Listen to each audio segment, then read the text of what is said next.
C'était une femme de foi. Shalom bien-aimé dans le Seigneur. Notre méditation du jour s'intitule « C'était une femme de foi ». Dernière partie.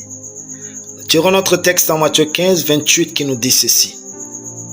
Alors Jésus lui dit, « Femme, ta foi est grande, qu'il te soit fait comme tu veux. » Et à l'heure même, sa fille fut guérie. Alléluia. Lorsque vous n'avez pas un problème d'ego, la sagesse s'exprime mieux en vous. Cette femme, à travers la sagesse, a donné une des meilleures répliques à ce qui paraît être une injure. En effet, quand Jésus l'a traité de petit chien, n'ayant pas de problème d'ego, la colère n'a pas gagné. Et elle lui dit, « Oui Seigneur, mais les petits chiens mangent les miettes qui tombent de la table de leur maître. » L'intelligence, c'est de comprendre que les petits chiens mangent des miettes sous la table. Et la sagesse, c'est de savoir le dire avec révérence et douceur.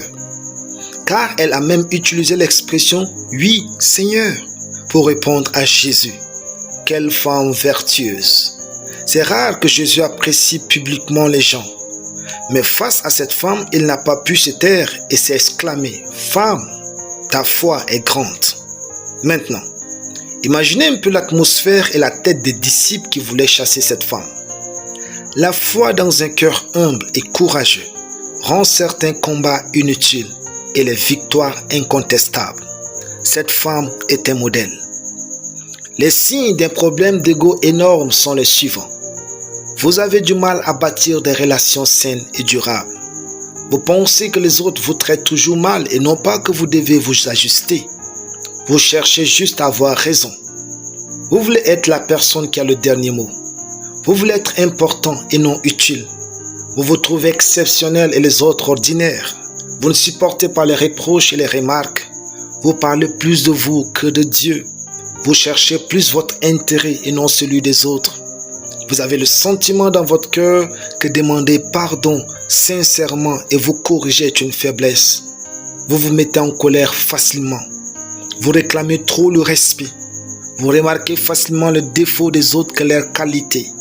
Vous aimez les querelles et bien d'autres. Pourtant, la foi a besoin d'environnement sain dans le cœur pour être bénéfique. Humiliez-vous donc sous la main de Dieu et vivez par sa parole. Votre foi peut désirer de bonnes choses, mais ne laissez pas votre problème d'ego les éloigner de vous. Cette femme savait ce qu'elle voulait pour sa fille. Elle a su laisser son caractère, lui donner ce que sa foi désirait. Alléluia. Prions. Je confesse que ma vie est conçue et bénie par Dieu. Au nom de Jésus. Amen. La lecture biblique en une année. Exode 5 à Exode 11. Soyez bénis. C'était le pain du ciel.